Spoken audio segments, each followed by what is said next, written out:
esta sesión vamos a desarrollar aspectos vinculados a la introducción del impuesto a la renta en el sector inmobiliario y de construcción. En anterior oportunidad hemos conversado sobre aspectos relacionados con el impuesto general a las ventas. Debe tenerse en cuenta que las reglas, las normas y la aplicación del aspecto impositivo en el sector que estamos estudiando difiere sustancialmente en cuanto a muchos alcances. Quisiera solamente agregar dos comentarios respecto a la posibilidad de entender mejor este sector. Me estoy refiriendo al aspecto constitucional y al aspecto interpretativo.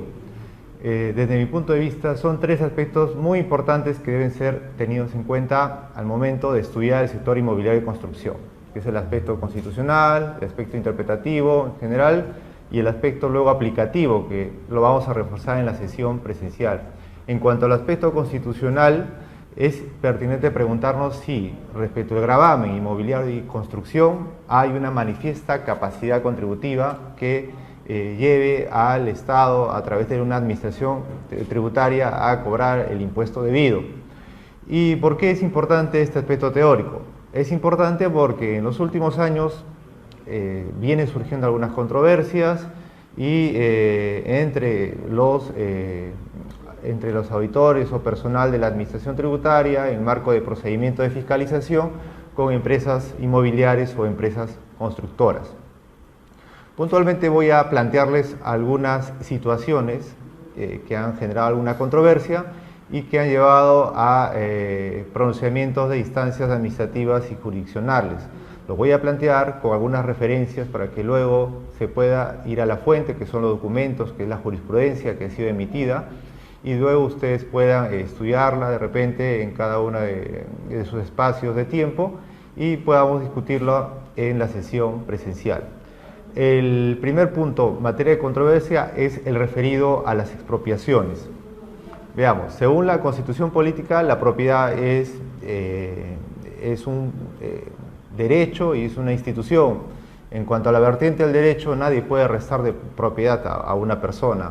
Y los casos puntuales de excepción, si se quiere desde un punto de vista de excepción, es el cobro de tributos y la expropiación.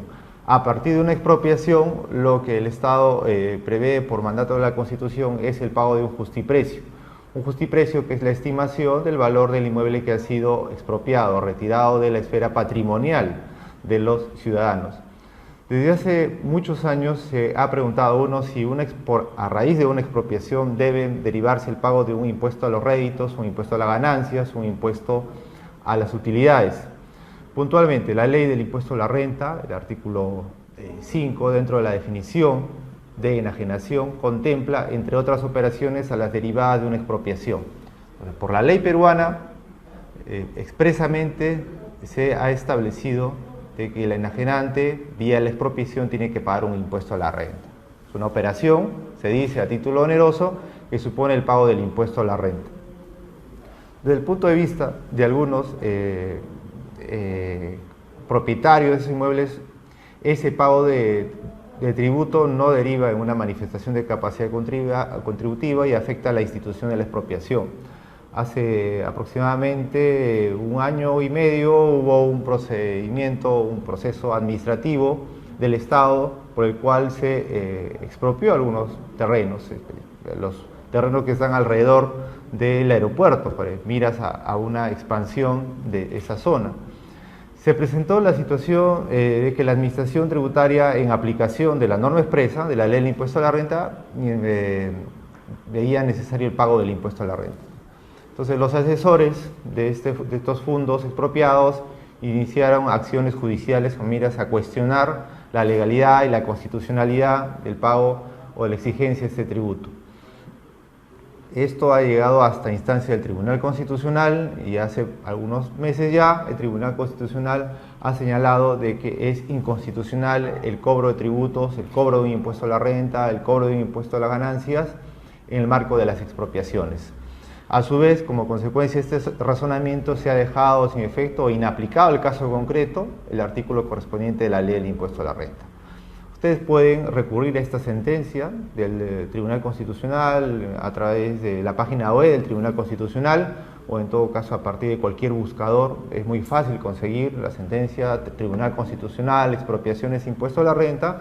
Le pueden dar una lectura porque los alcances de esta sentencia, que marcan un precedente en términos constitucionales, es doctrina constitucional que tiene alcances jurídicos determinados y que van a ser evaluados o van a tener que ser evaluados por la administración tributaria para saber si se va a cobrar o no en otras situaciones similares. Son importantes, es muy importante toda esta doctrina porque además revisa los fundamentos del gravamen en el caso de la manifestación de capacidad contributiva derivada de la tenencia o la propiedad de un inmueble.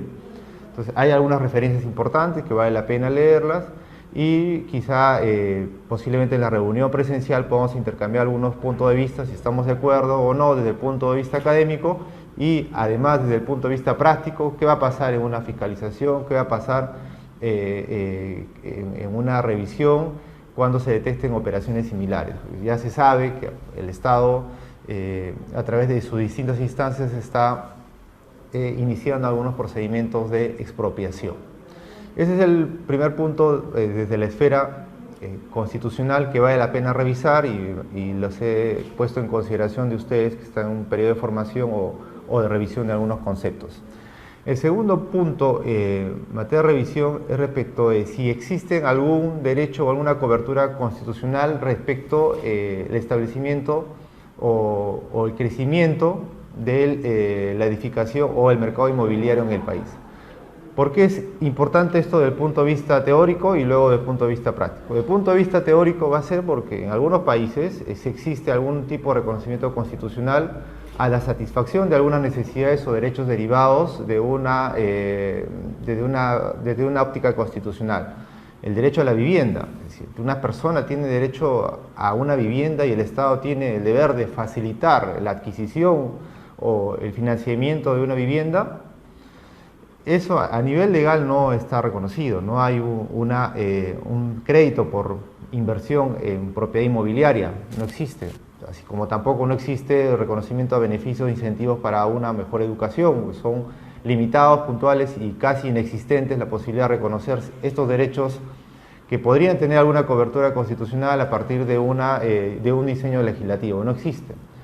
Entonces, lo que ha existido, quizá de un modo paralelo, es un incentivo hacia algunas empresas constructoras para que puedan dinamizar el mercado y de ese modo puedan facilitar el desarrollo inmobiliario. Entonces, ha existido durante mucho tiempo métodos en la ley del impuesto a la renta que difieren el pago del impuesto. Entonces, el artículo 63 de la ley del impuesto a la renta establecía la posibilidad de diferir el pago del impuesto a la renta por parte de la empresa inmobiliaria y eso aseguraba indirectamente que unas personas puedan adquirir propiedad. En el último tiempo se ha detectado, a raíz de algunos pronunciamientos del Tribunal Fiscal, algunas estrategias elusivas o de evasión que han llevado a dificultades a la administración tributaria para el cobro de los tributos en el sector construcción inmobiliario. La consecuencia práctica de todo eso es que a partir de un análisis de política tributaria, el legislador ha visto por conveniente eliminar ese método de diferimiento. Entonces, a partir de la eliminación de ese supuesto de diferir el gravamen por parte de las empresas constructoras, surge la reflexión teórica si eso se estaría afectando indirectamente algún derecho de las personas que no tienen cubierta la necesidad de vivienda. Pues esto desde el punto de vista teórico muy importante o interesante, pero desde el punto de vista académico simplemente ha sido eliminado la posibilidad de diferimiento. No hay más cuestionamiento del punto práctico, ya ha sido derogado hasta donde sabemos de una indagación, no ha habido ninguna acción de inconstitucionalidad contra este decreto legislativo que eliminó el inciso C, el método diferido de la ley, artículo 63 de la ley de impuesto a la renta. Entonces, un análisis de constitucional abstracto no va a haber un pronunciamiento de tribunal, solo queda eventualmente un amparo o una controversia a un caso concreto, pero eso va a tomar bastante tiempo. A nivel aplicativo, legislativo, es importante saber hasta dónde va a ser el corte, hasta dónde va a poderse aceptar el reconocimiento del diferimiento, porque va a ser un régimen transitorio. Lo que quiero decirles a ustedes, futuros auditores de la Administración Tributaria, es que van a tener que hacer revisiones en dos momentos: el momento en que existía el método de diferimiento y hoy día en que ese método ya no existe. Entonces van a tener que conocer necesariamente dos regímenes porque esos periodos no han prescrito. Y hace pocas semanas había una opinión de Intendencia Nacional Jurídica sobre la forma en que debe entenderse este método transitorio, que lo vamos a estudiar más adelante. Entonces, esas son las dos situaciones que he querido presentarles desde una óptica constitucional o de interés teórico respecto de las novedades en el sector inmobiliario y construcción.